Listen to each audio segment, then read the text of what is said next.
Hey Omnibus Collectors, it's Riley and I'm back with a new haul. But first things first, I just wanted to wish Happy Mother's Day to all the mothers that are out there watching my video. I know that's probably a really small demographic of people who are watching. Happy Mother's Day to you that are mothers. To you husbands with kids, tell your wives Happy Mother's Day. I just want to say that because my mom is very special to me, and both of my parents have done a lot to raise me wonderfully, and I appreciate her so much, and I made sure to give her a great Mother's Day message today. My wife and I both did. But anyway, enough of that. I know that the real thing that y'all are wanting to watch is my haul, because it's been a little while, but I got, a bunch of stuff, 2 packages in the same day with a lot of awesome stuff that I've been really excited to get, and I'm really excited to show it off. And I also got a couple of things that I bought at a comic shop when I was out in Dallas, a couple of out-of-print books that I'm really excited about. So anyway, I'm going to start out with showing off a couple of manga volumes, because I've had people lately saying that I don't. They're like, why don't you read more manga? And I guess you guys aren't aware of the huge amount of manga that I actually have. I do read it, and I do watch anime. It's just not, I guess, as pronounced as my comics. But anyway, I got 2 manga collections in the mail this time. First of the 2 is this one. It is the JoJo's Bizarre Adventure Part 1 Phantom Blood Volume 2. So when I got the first volume, I mentioned that I have been a fan of JoJo since back in 2005 when they first started publishing Part 3, Stardust Crusaders, in the US. They skipped right past parts 1 and 2 because Stardust Crusaders was already popularized in the US due to the video game, and they also translated the OVA anime series. They never published Part 1, Phantom Blood, or Part 2, Battle Tendency, until now. And that's obviously because the anime series that's been airing in Japan has become really popular. And notice they also started putting the Stardust Crusaders anime in America without doing the other 2. So it's, they just focus on Part 3 in America. But anyway, I'm really excited about the collections for Part 1. They're these really nice, they're oversized for manga. They're not as small as a regular manga, but they are smaller than normal comics. So they're oversized manga hardcovers that collect more than the standard amount that the older paperback ones in Japan did. So they're completing the entirety of Part 1, Phantom Blood, across 3 of these hardcover volumes, whereas the paperbacks had it across 5 volumes. So not that much of a difference, but it's pretty nice, and they're really nice looking volumes. You get on the cover of this one, you get Will A. Zappelli, and then on the back is Bluford, and they always have little things all over the place. Really nice looking volumes. If you're a fan of the series due to the anime that's been running now and you've never read it, or maybe you've read it online, or maybe you don't know anything about JoJo. If you're looking for a really good manga series, I highly recommend JoJo. The second manga collection that I have this time is this Legend of Zelda: A Link to the Past book. And this was a comic that was originally published in the Nintendo Power magazine back when the game came out. They used to publish a lot of different comics for different video games like Star Fox and Metroid. And this one just recently got published as a big paperback. And I was really surprised with the size of it, because it's like bigger than a oversized hardcover comic. So I guess that's to mirror the size of Nintendo Power's magazine pages. It's really nice, complete full color artwork throughout, adapting the story from the series. There's another Zelda manga that came out a lot later than this one. It was a series that adapted like all the different video games, and they were regular sized black and white volumes, and they were okay. But this one, I'm really looking forward to reading. I've wanted to read this for a long time. It's by mangaka Shotaro Ishinomori, who is known for Cyborg 009. So the late writer did this series, and I'm sure that it's really awesome, and I've looked through the artwork and I'm really impressed by it. As some of y'all probably know already, I'm a huge Nintendo fan. I'm a huge Legend of Zelda fan. When I heard that they were publishing this in a volume, I was so excited, and it really makes me hope that they wind up publishing the other comic series that I mentioned, like the Star Fox and Metroid ones. But anyway, if you're a fan of Zelda, this is something that you definitely don't want to miss out on. It's a beautiful volume, really nice looking paperback collection that just has a lot of great material in it, and I'm going to read this really soon. Maybe I'll say a few words on it. Next book I've got here is The Incredible Hulk. This is the Visionaries by Peter David collection, volume 6. This is one that I picked up at a comic shop in Dallas when I was out there for a short vacation. This one is one of the 2 harder to find paperback collections, the hardest one to find being volume 5. So I was happy when they had it, because I've been trying to grab these lately. So like I said, this is volume 6. I've never read Peter David's Hulk, but I really want to, and Marvel's fixing on publishing new collections, epic collections, to round out the end of the run, because I only made it through about half of it with these Visionary collections. So since they're finally doing that, I figured it was about high time that I go and collect these Visionaries books. But anyway, yeah, so Volume 6, picked that one up, really happy to have found it. And also while I was in Dallas, I found something else that I'm even more excited about, and that was this oversized hardcover collection for Fantastic Four by Mark Waid. In one of my my previous haul videos, I showed off that I had bought the first collection, and I mentioned that I was going to be looking for this one. And this one is pretty significantly out of print. It goes for prices higher than cover online. Much higher than cover price, actually, and I found it at the shop for cover price in perfect condition. I guess it'd just been sitting there for years since it was originally published, but I was really happy to find this, and now I just have to get the third and last volume of the hardcover collection, and I'll have all of it. Waid's Fantastic Four run was actually collected recently across some complete collection paperbacks, but for some reason, even though the series was originally across 6 paperbacks, and that's why they did it across 3 of these hardcovers, the complete collection only goes through, or it has 5. You would think that complete collections would be 3 to match, you know, probably the size of these. There was 5, so I don't like that. That was really weird to me that they would, maybe there's a reason, maybe the complete collections collect material that the regular ones didn't, but I know that it didn't collect more Mark Waid material, so I don't know. I was really disappointed with Marvel's complete collections for that series, so I never bought them, and I've been, you know, waiting to get these hardcovers ever since.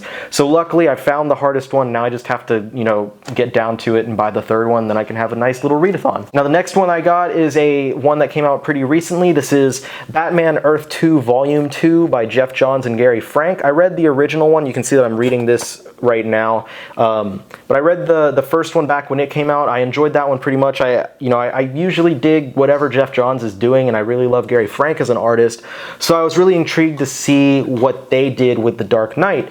And I dug the first volume. It was a good little interpretation of Bruce Wayne's origin and stuff. So I was really excited to see where they go from there and how they, you know, keep portraying Batman growing up as a hero, as different villains and stuff. So far, I've read, you know, a small amount of the book, and it's been pretty good, so just, you know, need to sit down and actually get through the rest of it, and I'm sure it's going to be another good one. And speaking of Batman, I've got another Batman hardcover here. This one came out a couple weeks ago. This is Volume 6 of the New 52 series by Scott Snyder. This is titled The Graveyard Shift. This one's interesting because the last ones were all complete story arcs. The first 5 volumes, you know, is the Night of the Owl, or the Court of Owls, Night of Owls, Death of the Family, and then 2 volumes for the 0 year. But Graveyard Shift is a collection of just single issue, you know, 2 issue stories that happened in between and stuff that were never published in the previous volumes. It collects, let's see, Batman number 0, numbers 18 through 20, number 28, number 34, and Batman Annual number 2. So number 0, of course, is the flashback one. I'm actually surprised that didn't wind up being collected with 0 year, since it takes place in the same time frame as that. 18 through 20. 18 was the Robin Requiem issue, where we show Scott Snyder's portrayal of Bruce dealing with Damian. Spoiler alert, Damian's death in the Batman Incorporated series towards the end of Grant Morrison's run. 19 and 20 were a 2-issue arc where Batman goes up against Clayface right before they go into the 0 year story arc that lasted for about a year. And then, let's see, issue 28 was right smack dab in the middle of 0 year, but it was placed in the future during Batman Eternal, and it was supposed to be like a sneak peek at Batman Eternal, and it gave us our first look at Harper Row as the character Bluebird. And then issue 34 was the first issue that they did when they came back from the 0 year, right before the Endgame story arc, which just wrapped up. And then finally there's Annual number 2, which I believe has some stories which take place during the 0 year. Anyway, yeah, so it's a nice little collection to have on your shelf if you've been reading along with Scott Snyder's stuff, but it's not as, you know, concise. It's not like one solid storyline like all the other ones have been, but all of his material on Batman's always great, so I definitely recommend it, especially if you've been enjoying his run so far. Now I'm going to go into some oversized hardcover volumes. The first one I've got here is the Guardians of the Galaxy. This is the first oversized hardcover collection of the series by Brian Bendis from Marvel Now. So I've really been enjoying Bendis's Guardians of the Galaxy series. It's definitely very different than the Dan Abnett and Andy Lanning run that came before it, but it is a very fun run. Just give you a look at the cover without the dust jacket. Still a lot of fun. Obviously this one's kind of coming off a movie a little more. They were using the characters, specifically the ones that were in the movie, Star-Lord, Gamora, Drax, and Rocket and Groot. And then in the beginning of the series, they added Iron Man in there as kind of a liaison between the Avengers and the Guardians. Later on, they add more characters like Angela, who is originally from Spawn in the Image Comics universe, and she gets, because of the events of Age of Ultron, all of a sudden she's in the Marvel universe, but they give her a backstory that makes her actually a part of Thor, like his whole stuff. She belongs to, this, spoilers here, but she belongs to the 10th realm, because there's the 9 realms, including Asgard. They're all part of the World Tree, and she belongs to a new 10th realm that they call Heaven, just Heaven. That's where Angela is supposed to be from now, and she joins the Guardians, and then, more members join in later. But this is just a collection of the first 10 issues. Look at the dust jacket again. It has issues 1 through 10 as well as 0.1, which gives some background on Star-Lord and his backstory.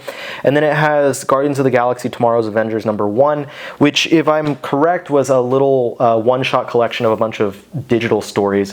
Like I said, I've really enjoyed this series. It has a lot of great artwork in there from Stephen McNiven, Sarah Pichelli, I believe David Marquez might have done some stuff in here. I know Francesco Francavilla does a couple issues in here, and Kevin Maguire. So there's a lot of really nice artwork that happens throughout this book. A lot of really nice different stuff. And I think that this is going to be volume 1 of 2. This goes straight into, at the end, it says, like, to be continued in The Trial of Jean Grey, which is going to be collected in the 3rd all-new X-Men oversized hardcover. And then this current Guardians series runs through the Black Vortex crossover, and then I believe that there's only like a couple issues afterwards, and then it goes into Secret Wars. So the way that it's looking, unless Bendis comes back and keeps writing Guardians after Secret Wars, it looks like this is going to be volume 1 of 2. But either way, it's a really fun series. If you dug the Guardians of the Galaxy movie, I think you'd enjoy the book. And as you could see, I did get the variant cover that has Rocket instead of the movie cover. I would have rather it been the cover to issue #1 or something with all the different characters, but this is still a good cover. Next, I've got the deluxe edition hardcover of Dial H by China Mayville. I'm sorry if I pronounced that wrong. If anyone knows how to pronounce it, just tell me down below. Has artwork by Matteo Santaloco and Alberto Ponticelli. So this is really notable because it's the first deluxe edition hardcover of a New 52 series. Upcoming, we already know that we're getting Green Arrow by Jeff Lemire and Swamp Thing by Zack Snyder, and I'm really excited for both of those, but I definitely wanted to grab this, not only because I love Dial H, but I wanted to get kind of a look at what these deluxe editions are going to look like. So the cover on the dust jacket is, of course, the cover to issue #1 of the series by Brian Bolland. On the side, we got this red kind of slash that goes from the back through here. Looks like it's part of a big H. I don't know if that's going to be a kind of a motif that's going to go through all of the deluxe edition volumes. You can see it has the new DC logo here, Dial H, and then the creators. The series is really, really awesome. I'm really happy that it got this treatment. And I know that some people are going to be wondering, it does include the Dial E villains issue. Originally when it was solicited, it was not said to be including that issue. So it does hold that. Nothing on the underside cover, or on the cover underneath the dust jacket. It is glued binding, so it's not the best. It does, it takes a little bit to keep it open, but since it's not that big, it's only 17 issues, it's not so hard to read, and there's not a ton of gutter loss. Anyway, the whole idea of Dial H is basically, this guy gets a rotary dial, and when he dials the numbers for Hero, Hero, adopts powers of a superhero from another world. And it's always something really weird. Like the first one is Boy Chimney, and it's this guy that has a smokestack on his head. And one of them that I mentioned on my site when someone asked me to, sell them on it was he gets turned into like a snail with a tank for a shell. It's just really crazy stuff like this all throughout. And there's a lot of these series that DC really experimented with that were really, really awesome. This one, Frankenstein, Agent of Shade, Demon Knights, iVampire, and I really hope that more of them get treatment like this because this is a really nice thing to have. Next, I've got the Spider-Verse hardcover, oversized, from Marvel. This collects the entire Spider-Verse event. It does not collect the Edge of Spider-Verse miniseries. That one was originally supposed to be in here, but instead it was just collected in its own paperback volume, which kind of sucks, but really the only thing that I wanted it to be in here for was that Spider-Gwen issue number 2, but I'm sure that there's going to be a Spider-Gwen oversized hardcover in the future because of how much they've been hyping that character up. Anyway, it collects a bunch of different material. This has Amazing Spider-Man issues 7 through 15, Superior Spider-Man 32 and 33, Spider-Verse 1 and 2, Spider-Verse Team Up 1 through 3, Scarlet Spiders 1 through 3, Spider-Woman 1 through 4, Spider-Man 29, 5 through 8, and material from Free Comic Book Day 2014, number 1, which starred the Guardians of the Galaxy. Take a look underneath the dust jacket, and you get a nice image of a bunch of different spiders from different Earths. There's a lot of awesome material in here, too much for me to talk about in one video. I might have to revisit this one later, but it's really nice, and it's going to look really nice on the shelf next to your Superior Spider-Man stuff. I'm really still hoping that they release an oversized hardcover for the first part of Dan Slott's Amazing Spider-Man, collecting issues 1 through 6 and 1.1 through 5.1 or whatever the or 1.5, I don't remember. The Learning to Crawl stuff would fit nicely together in one oversized hardcover. So hopefully we see one of those later on to bridge the gap between Superior and this book. But otherwise, this is a really, really nice book. If you've been curious about Spider-Verse, it's a really great event, and they put it together in this nice hardcover, but I do have one complaint, and that is that it has glued binding. So you do get some gutter loss in there. The pages are not terribly thin like some of the other event hardcovers we've been getting, but the glued binding does give us some gutter loss. It's not the worst ever, but I definitely wish that they would have given it nicer stitched binding. But it looks like just from flipping through it that they do arrange the issues in chronological order, so it's not just like issues 7 through 15 of Amazing Spider-Man and then it doesn't go straight into like all the different stuff. It actually looks like it goes chronologically, so you get the story how it was published, which is really nice. Actually, I haven't looked through it that much, so I could be wrong. Things could be out of place, but I'm sure someone's gonna correct me if I'm wrong. And this is the Fantastic Four Volume 3 from the Stan Lee and Jack Kirby run. There's gonna be a fourth one. They haven't announced it yet, but a fourth one will wrap up the whole Stan Lee run, and it's gonna be really awesome when that comes out. I know that the first thing y'all are gonna think is, why'd you get the Alex Ross cover instead of the Kirby cover? In-stock trades sold out of the Kirby cover before I could get to it because I didn't have the money at the time, and as soon as I got the money, I checked back and they sold out of it. But I was like, it's okay, it's gonna be on my shelf, so all I'm gonna see is the spine anyway, so I'm not too concerned with it. And it's a nice cover, even though it's not the Kirby cover, but so I'm not upset. And I saved some money because the Kirby cover was a little bit more expensive. Anyway, I'll have to do a video talking about this one in particular down the line, but I just wanted to show off that it is a nice looking volume, nice and thick, collects a lot of nice material, issues 61 through 93 and annuals 5 through 7. And of course, take a look at the binding, nice and stitched binding from Marvel as always, and it is that newer type of cover underneath the dust jacket like they've been doing lately. And finally, I saved the best for last, and that is the 5th and final Captain America omnibus from Ed Brubaker's run. This is the Return of the Winter Soldier. I've been waiting for this one for so long. I am so excited to finally have the entire 5-volume series on my shelf in omnibus collections. Captain America by Ed Brubaker is one of my favorite modern runs in comics. It's really what turned me onto the character, because unfortunately I never had the good graces to have read any of the classic runs while I was growing up, and really all I knew him was as part of teams and stuff, and it was Ed Brubaker's run that really made the character for me, stand out as a character for me, and now I absolutely love Captain America, and so it's really great to have the entire run across these volumes. This book, of course, collects, let's see, Captain America and Bucky 620 through 628, Fear Itself, Book of the Skull #1, Fear Itself itself 7.1, and Winter Soldier 1 through 14, as well as Captain America 11 through 17. So it's got a lot of material from various different places.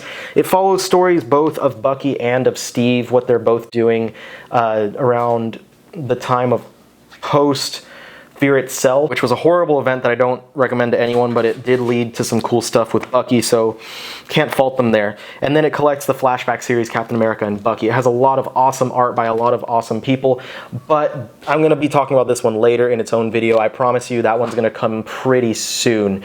So that said, that's the last book that I have to talk about today. So that's it for this haul video. That's all I got. I'm going to leave links down below, so if you are interested in any of those books and get some for yourself, make sure to check out the website www.theomnibuscollector.com, where we have a really great community going on where you talk about all sorts of stuff about comics, what's coming out, what we want to see coming out, you know, what we like, what we don't like. So check that out, join that community. It's awesome. As always, like, comment, and subscribe. Thank you so much for watching. It's really awesome to have all y'all out there. Stay classy, and I'll see you guys next time.